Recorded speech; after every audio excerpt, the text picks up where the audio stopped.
So April's thinking, I want to try something different. She's a teacher at a high school. And over the summer, before things were getting underway, she thought, I want to talk to the head football coach about something. So she goes in, has this conversation, and completely convinces the head football coach to do what she was asking to do. And so when the season starts, there she is on the sidelines.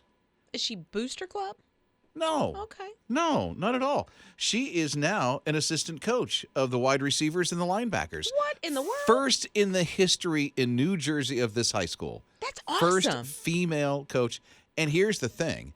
This is later in life for her. She's in her mid-50s. And she's been teaching, I think it's English in the high school for a while. And now she's like, I want to try this. Talk to the head coach. The head coach is like, yeah, you got skill. Come on and coach these young men. Okay, that was my question was, does she have qualifications? You should see her on the sidelines. Awesome. You'd think she was an NFL pro coaching these young men. Wow. It's amazing. That's really cool. I'd like to see like what difference she has made in the team to come, with the skill set and why they hadn't noticed her before. Knows her stuff. Wow. She puts on the game face, has the headset on. I love it. Bossing it. I hope she is very successful and is going to be with that program for a while. It's these things you do that's later in life that I think is amazing. Like, okay, we'll pick Scott, for instance. Scott didn't have kids until how old? My wife and I were in our probably early 30s, and then my son wasn't. When he was born, I was almost 40, and it felt like everybody in our group, our friends and neighbors, were having kids, way earlier than that. So we kind of felt like we were the last of the few, the group having kids. Totally get that. Eli came into our life when we were in our 40s. It's amazing because, his senior year of high school, as I'm going off to the PTA meeting, I'll be stopping off the Social Security office to get my check. Hey, you'll get the senior Same. Coke Get the senior at the Coke fast food at the restaurant. You're listening to Rob and Liz in the morning. His radio. Thinking about the things that you started to do later in life. Maybe you've always wanted to do it, and finally you picked it up, like April is a high school English teacher, and then later in life she decided, I want to try being a coach at the high school football team. Well, go and behold, now she is. I love it. Quite amazing. Inspiring that she changed her total career. Well, Marcy said, here's the deal. My husband and I are 52, and we have an 8-year-old in the house. Now, I don't know if it's their first child, but they have a 8-year-old in the house, and they're 52. Way to go. Right, keeping you young. That is so good. Here is Dawn at 800-447-7234. What about you, Dawn? At the age of 50, I started following a diet program. It's a way of eating called Trim Healthy Mama, which uses natural proteins and foods, and it's just a healthy, balanced way of eating, and I've lost 175 pounds. How does that make you feel? Blessed is the only word I can come up with. That is so great, Dawn. Isn't it? I know, that's jaw-dropping, isn't it? Oh, my goodness. And you're working so hard at it. Is there a Trim Healthy Fit Dad program? I think you can follow the mom program, too. Probably.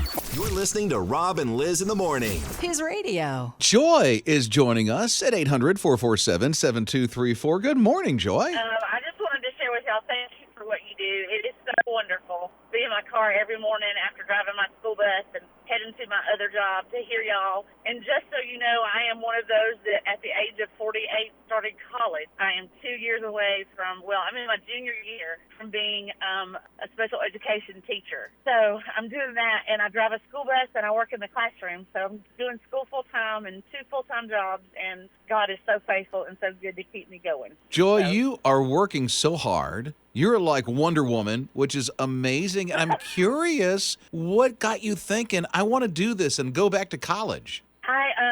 I was working in the classroom with special needs kids, and I was just praying, and I was like, Lord, what do I need to do? Because I felt like I needed a change, something different. And I got 3 emails in a row about going back to school, and I thought, okay, that's weird. I prayed about it, and I was like, Lord, if this is really you, then open the door. And he threw open the door, and I just took off. And I've been doing it since 2021. So I'm now 51. My goal is to have my degree by the time I'm 55. Wow. And you are tapping into his strength. That is for sure, because 2 full-time jobs and full-time college? Yes, and I have grandchildren. I have 7 grandchildren and 1 great-grandchild. It's a crazy life, but I love it. God is good. Rob and Liz. His morning crew. This may come to a shock to you. It did to me, because I'm not into like fall things and flavors and the decorations or things like that. That's just not my vibe. What's wrong with you? I just don't do that. However, fall, most people think the pumpkin spice stuff, right? Evidently, the spice is cinnamon, and I didn't know that was the thing.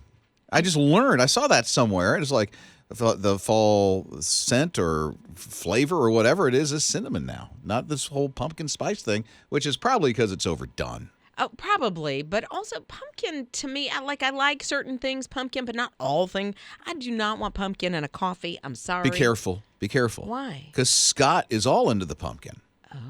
Yeah, I love pumpkin. See? I like cinnamon too. I was totally shocked by this because every time I go out, anywhere I go, it's pumpkin spice, just It's overload. everywhere, yeah. So to hear cinnamon was a little shocking. There is a time that things are just overdone, and I think the whole pumpkin thing is overdone. Yeah, I'm kind of there with you. Seriously, it's everywhere. I mean, it's in coffee creamer. You got a whole coffee made out of it. Right. You've got pumpkin this and pumpkin that and pumpkin chips, and you've got pumpkin shirts, and there's pumpkin everywhere. I'm Candles. I'm enough with the pumpkin. Yeah, you can get Please. candles, lotion, perfume, I don't know, Dr. Scholl's inserts. I don't know. Mm-hmm. You can get a little bit of everything. No. And have you seen what? Nothing against Scott. Yeah. I mean, I'm sorry, Scott. We're bashing your pumpkin, but, That's okay.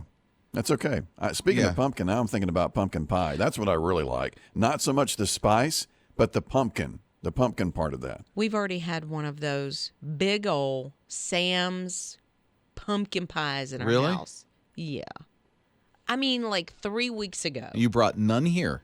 You know why? Why? I think I would have been harmed if I tried to leave my house with it.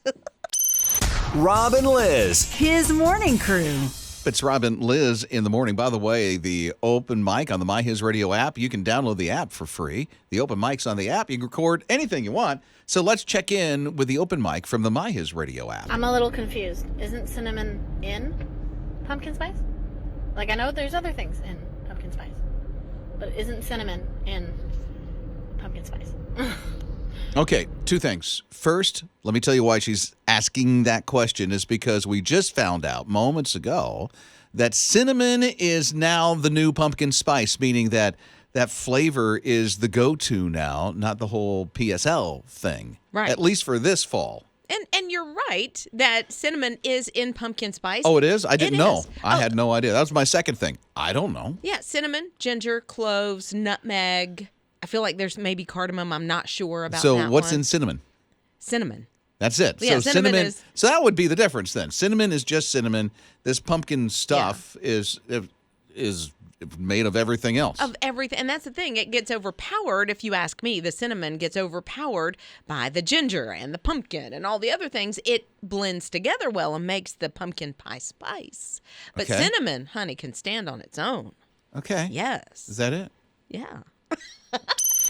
Rob and Liz. His morning crew. It is Robin Liz in the morning.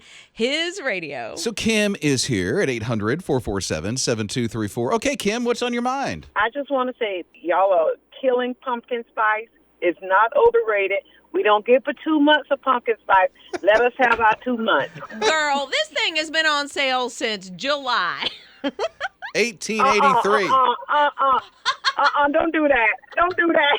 In Don't do that. Don't do July. I think I saw it back in February. that. No. And I'm to the point where I would literally go to the store and buy my creamers and freeze them so I can have them for the rest of the year. No, really. No. You and my wife are like twins or something because she does the same thing. And all of a sudden, I don't know why she thinks I like pumpkin now because she bought all of these salsas because I like that with my chips or my carrots. And it's pumpkin spice stuff in the salsa. And I'm like, no. Some things really got to go now. Some things are not. Everything is not pumpkin spice, but pumpkin spice is it. Let us have our 2 months. Kim, I feel like you and I are going to be on the same side. Pumpkin spice salsa is what this man has eaten. No, I'm not. No, yeah, That's not what I'm saying. Now tell your wife I can't get down with that. Rob and Liz. His morning crew.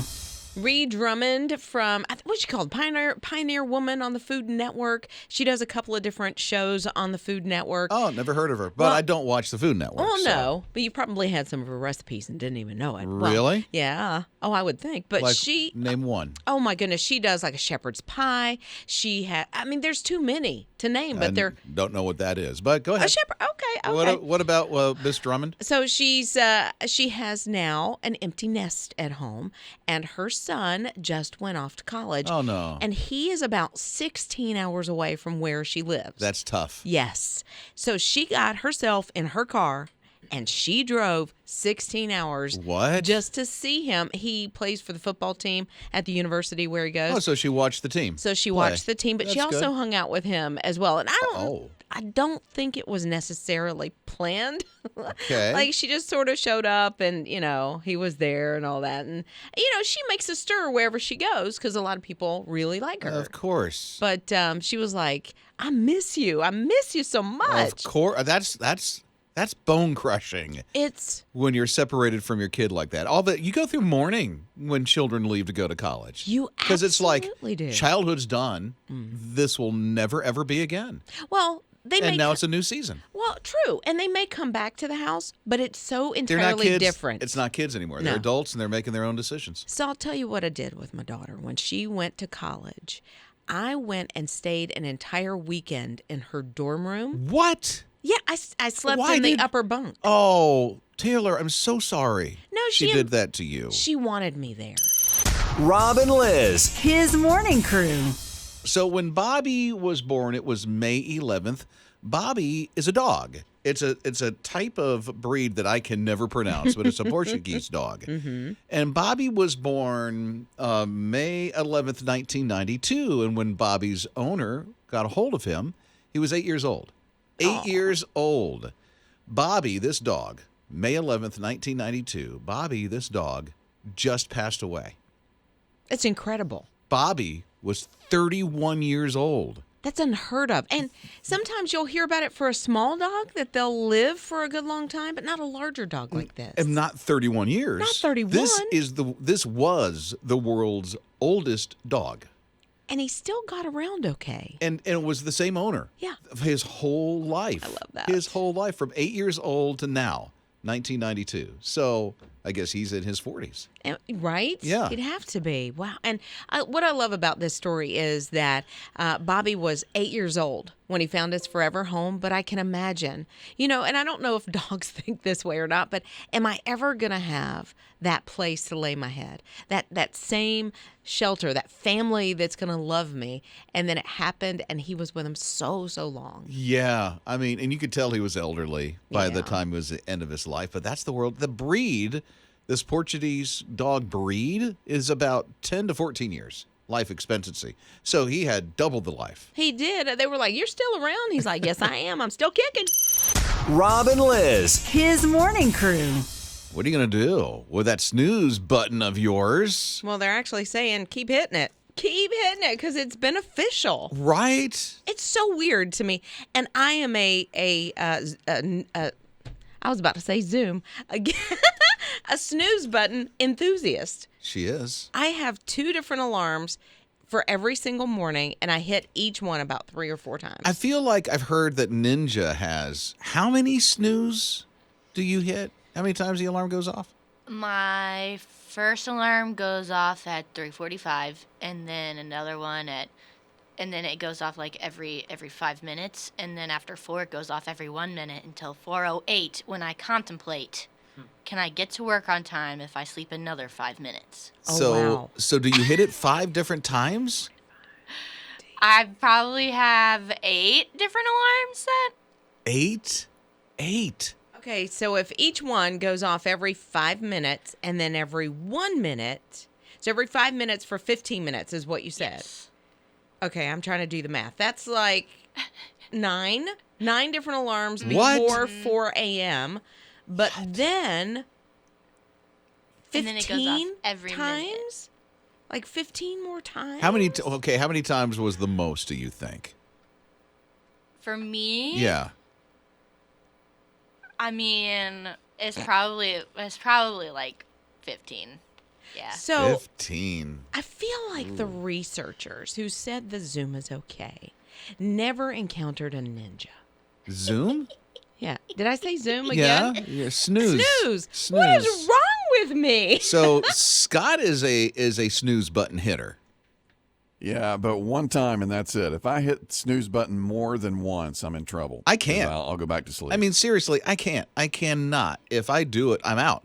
I've got to hit my feet to the floor and start my day. No, I think I would fall into some sort of dark place like depression, like be sad. I wonder if Ninja tried to use one alarm, what life would be like.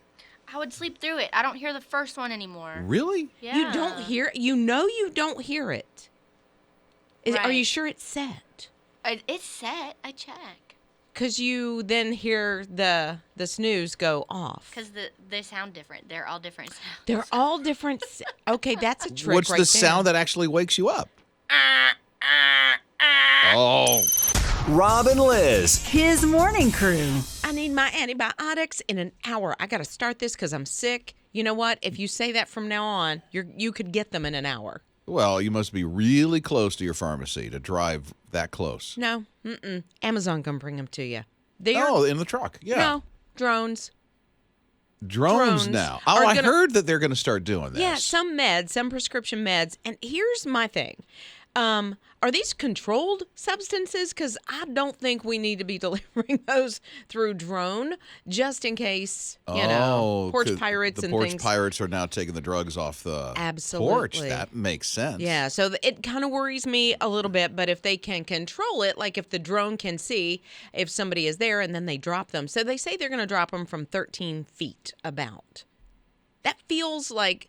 You're going to drop them on the ground? Is that what you mean? Yeah, or drop them in the yard, or drop them on you, drop them on the dog. You would I don't think know. they could bring them right up to the porch the way technology is. Well, it says it's going to be about 13 feet, and they're going to drop a padded package. But I'm still thinking 13 feet. If you've only got like one, prescription bottle in that, that's really not going to hurt bottles, anybody. yeah, that's not going to. Well, nor what's inside. Right, but if you have several prescriptions that they're dropping and a big old bottle of vitamins, and maybe you ordered a pair of shoes, you ordered a pair of shoes with it. Like, is it all going to come together? No, because they said it was just the prescriptions. Okay, nothing else in the box. It's not bringing you a king size bed. Well, listen, the way things progress, you just don't know. Rob and Liz. His morning crew. I think Mary Lou Retton was the first Olympics that I watched that I really paid attention to. Yeah. Before that, it was just like, it's on. All right, in the house, because I was just a kid. It's Rob and Liz in the morning, his radio, and you may have heard that the gymnast, Mary Lou Retton, had been in the hospital. Rare form of pneumonia. It didn't look good for her. And then her daughter started asking people to pray big time, and they had a GoFundMe page because they really didn't have the finances. I mean, she didn't have insurance, from what I understand. Right? Yeah. And so that started to help with the finances. Now, the good news is from her daughter that her mom is home, Mary Lou Retton is home and doing much better and on the road to recovery. That is so good. She was on life support systems. It's horrible. And they were not sure in the ICU. I want to say she was there 3 weeks to a month or more. And she's only in her mid-50s, right? 56 or 7, something like that. Yeah, so young enough. I mean, still a lot of life ahead of her in her mid-50s. And so it's good to know that Mary Lou Retton is doing much better and on the road to recovery at her home, not in the hospital. Yeah, and honestly, it brought back some memories of those Olympics and that smile that she had. And she was like the first female on a Wheaties box, that kind of thing. Right, and I think a lot of people started to YouTube, the Olympic Games back when she was in them in the 80s. Well, just to see how incredible she was, and she still is. Rob and Liz. His morning crew. I don't know what it's like in your family, but let's say your kids. Your kids are needing some type of advice. Who do they go to? They're saying now, Grandma and Grandpa. Well, yeah, because it's just a little easier, a little more comfortable. They don't feel like, and this is, the perspective of the child, they don't feel like they're being judged. They feel like Grandma and Grandpa. But at the same time, here's what I think, is when you ask somebody for advice, at least from a kid's perspective, you're not going to listen to mom and dad as much. But if somebody outside the family tells you something, it's like golden. I don't know why that is. Okay, so this is for kids. Yes. We're not talking about adult children. I think it does carry on into Really? adult, because I think there's still that dynamic. Except for my daughter, I don't know who my other kids go to, honestly, for asking advice. I have 2 sons. They don't come to me. Mm-hmm. Amanda will come to me about business stuff, and then she'll ask her mom about, personal stuff. And then I've got a teenager in the home. You know that story. Yeah, exactly. And so maybe as they get older, they start to see the wisdom of mom and dad. No, not yet. Well, my daughter has started, I guess not really asking me for advice, but certainly listening more with an open mind and an open heart than when she was, say, 16 or 17 years old. So I think so. But I just remember talking to my grandmother about like financial things, and anything that she or my grandfather said, golden, like write it on my heart. I was doing it. See, I was orphaned as a teenager, so I don't have any of that. So I wouldn't know who I would have went to if I had a family. Yeah. No, if mine were still around, I would call them for financial advice for sure. Grandma and Grandpa? Grandma and Grandpa. Really? Yeah. Okay. They did it right. I guess they did. For me, I call Scott. I'm here for you. Yes. See? All the time. Rob and Liz. His morning crew. It's Rob and Liz in the morning, His Radio. An Rob and open mic Liz. just His came in morning through the My crew. His Radio app this morning. By the way, the app's free. You can download it, Google Play, and the App Store. Tap on the open mic when you're inside the app, and then you can record anything like this. $100 in gas for my car is 3 tanks, but in my truck it's only 3/4 of a tank. Whoa. Okay. Well, first, I hope you win the $100 of free gas on Friday, since we'll be at the Bojangles in Roebuck, Highway 221, just up the road from Dorman High. I'll be with my cowboy hat since it's Farmer Day. It is Farmer's Day. I'm wearing a cowboy hat too. And We're gonna match. Oh my goodness. No, please don't. Do something different. Don't wear blue cowboy boots, okay? I don't have that. Okay, good. We're golden. All right. So that's $100 of free gas. He said that's 3 tanks in his car, but only 3/4 of a tank in the open mic. He said for his truck. I'm thinking he must drive a semi. That's what I'm thinking. Oh no. So my husband has, is it a F-250? And I think it gets a little more than 3/4 of a tank, $100. I think. What? Okay, well that's a huge tank then. It is a So huge you tank. drive forever. No. No? No, because they don't get Oh. as good a gas mileage as like my little car that gets Can- like he. Can you tell? I don't got pickup truck.